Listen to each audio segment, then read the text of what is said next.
এখন আমরা Mount cook village থেকে ক্রাইস্টচার্চ যাচ্ছি। মাউন্ট কুকের ট্রেকিং এক্সপিরিয়েন্স আপনাদের আগের পর্বেই দেখিয়েছি, দেখে না থাকলে অবশ্যই সেই ভিডিওটা দেখে নেবেন। নিউজিল্যান্ডের প্রধান অধিবাসী হলো ভেড়া, তার কারণ এখানে মানুষের সংখ্যার তুলনায় ভেড়ার সংখ্যা 5 গুণ। আর ক্রাইস্টচার্চ যাওয়ার পথে রাস্তার ধারে এরকম অনেক ভেড়াদের দেখতে পাওয়া যায়, যারা অবাক হয়ে আপনার গাড়ির দিকে তাকিয়ে থাকে। আজকে আমাদের ঠিকানা the golden hotel in Christchurch. আমাদের রুমটা বেশ স্পেশিয়াস। এখানে রয়েছে একটা টিভি, একটা ওয়ার্ক ডেস্ক আর তার সাথে চেয়ার, বসার জন্য আরও 2টো চেয়ার আর সাথে একটা স্টুল, আর বেডটাও বেশ বড়, কিং সাইজের বেড। আর এই পাশে রয়েছে একটা কিচেনেট উইথ বেসিক ফ্যাসিলিটিস। এই হোটেলের নিচের তলাতেই একটা ভিয়েতনামিজ রেস্টুরেন্ট আছে, আর আমরা এখন সেখানেই ব্রেকফাস্ট করতে এসেছি। এদের মেনুটা বেশ ইন্টারেস্টিং। আমরা এখান থেকে অর্ডার করেছি গ্রিন টি বা মাচা মিল্কশেক আর মাচা অ্যান্ড স্ট্রবেরি কেক, আর তার সাথে রোস্ট ডাক বানমি।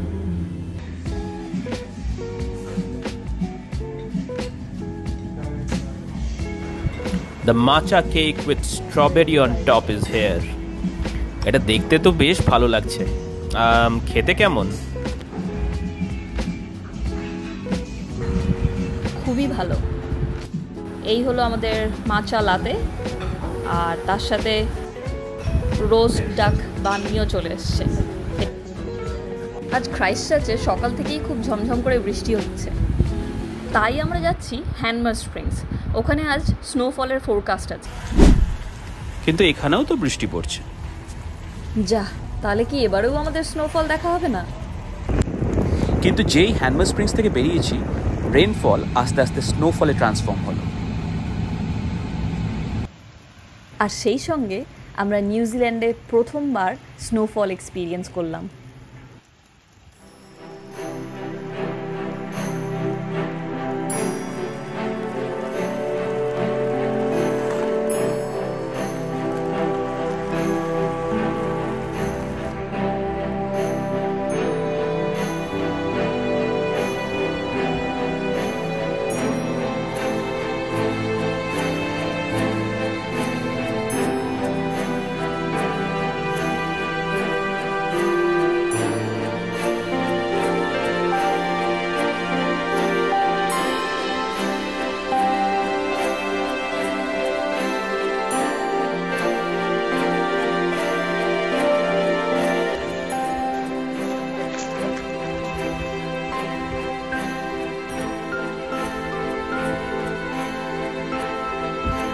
গত 10 বছর ধরে আমরা বহুবার নিউজিল্যান্ডের সাউথ আইল্যান্ডে ছুটে গেছি স্নোফল দেখার জন্য, কিন্তু প্রতিবারই ব্যর্থ হয়ে ফিরে এসেছি।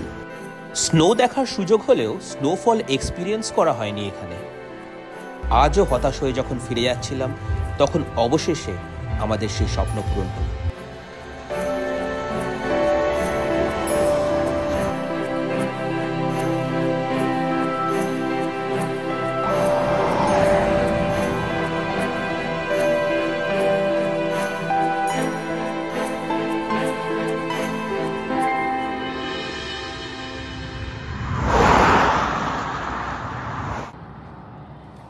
আজ সকালে এই রাস্তা দিয়ে যখন আমরা হ্যানমার স্প্রিংস যাচ্ছিলাম, তখন এই জায়গাটাকে পুরো অন্যরকম দেখতে লাগছিল।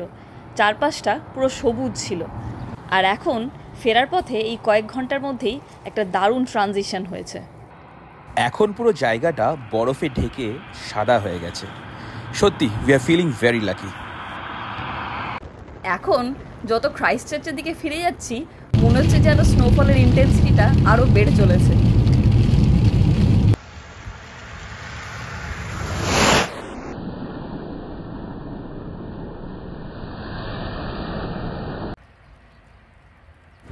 এখন এত স্নোফল হচ্ছে যে আমরা গাড়ি পার্ক করে একটা ছোট্ট গ্রামে স্নোফল এনজয় করতে দাঁড়িয়ে পড়েছি। এক্ষুনি একজনের সাথে কথা হলো, উনি বললেন যে এখানে প্রায় 14 বছর পর স্নোফল হচ্ছে, আর তারই মধ্যে এখানে একজন তার বাড়ি বিক্রির জন্য আজ ওপেন হোম বা ভিউইং রেখেছেন। ভাবুন কি দারুণ ডে ফর আ ভিউইং, বাড়ি তো এমনিই ভালো লেগে যাবে।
উফ, হোয়াট অ্যান এক্সপিরিয়েন্স টুডে। আজকের এই স্নোফলের অভিজ্ঞতাটা পুরো ফেয়ারি টেলের মতো ছিল। এবারে অকল্যান্ড ফিরে যাওয়ার পালা। ক্রাইস্টচার্চ থেকে অকল্যান্ড ফেরার সময় স্নো কাভার্ড ক্যান্টারবারির যে এরিয়াল ভিউ আমরা দেখলাম, সেটা আপনাদের জন্যও রইল।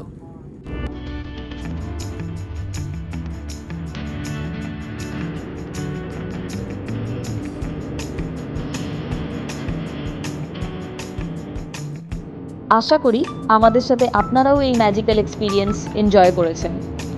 আমাদের এই ভিডিও ভালো লাগলে চ্যানেলটা লাইক, শেয়ার এবং সাবস্ক্রাইব করতে ভুলবেন না যেন। আর বেল আইকনটা অবশ্যই প্রেস করুন যাতে আমাদের সব ভিডিও নোটিফিকেশন একদম সময় মতো পেয়ে যান।